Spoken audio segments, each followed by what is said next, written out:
Oula, qu'est-ce qui se passe là? Les concessions chinoises qui prennent feu? Alors, en Chine, les points de vente de BYD prennent feu à tour de rôle. Le dernier incendie s'est déroulé le 16 mai. Pardon, mais qu'est-ce qui se passe? Le feu s'est déclaré dans la nuit du 16 mai à minuit 32. Le constructeur chinois attribuait l'incendie à un vieux réseau électrique dans le toit du magasin. Mais ces incendies répétés soulèvent des interrogations. Alors, en octobre 2021, il y en a un qui a cramé à Henan. Avril 2022, mai 2022, juillet 2022. Oh là là, mais oui.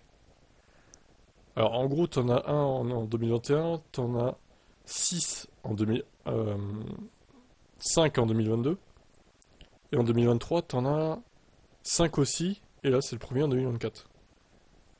Mais what the fuck? Ça fait beaucoup là quand même, hein?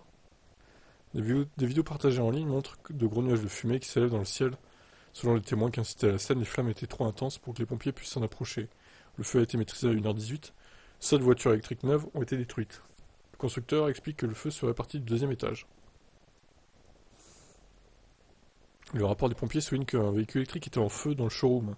De son côté, BYD assure qu'il n'y a eu aucune anomalie dans les batteries des véhicules du magasin, ce qui exclut la possibilité que les véhicules soient à l'origine du problème. Alors, à qui croire là? On croit les pompiers ou on croit BYD? C'est bizarre. À terme, ces incendies répétés pourraient jouer sur la confiance des consommateurs, d'autant plus qu'un rapport publié par le chinois NTDTV montre que l'entreprise a récemment fait face à d'autres incendies en dehors de ses concessions. En avril et en mai 2024, deux camions transportant des VE de la marque ont pris feu, ce qui laisse penser que la cause ne vient pas toujours du réseau électrique. Ah, pour moi, c'est une excuse. Pour moi, c'est les voitures qui flambent en fait, hein, et c'est pas normal.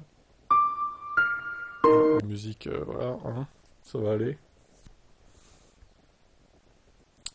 Voilà, voilà, bah écoutez, ça fait quand même beaucoup.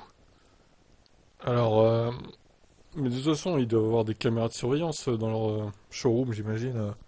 Ils peuvent pas voir les sauvegardes qui sont, je pense, dans le cloud, à la limite. Pour voir s'il y a une voiture qui a pris feu. C'est très facile à voir, hein.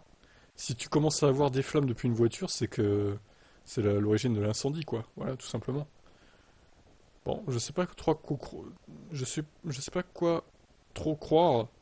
Pour le coup, moi je pense plutôt que c'est quand même des voitures qui crament, hein. Plus que le réseau électrique, ou alors il faut vraiment qu'il... Parce que ça fait 11 incendies quand même, hein. Ça serait 11 fois le réseau électrique. Je crois qu'on se fout de notre gueule, là, quand même. Quel est votre avis?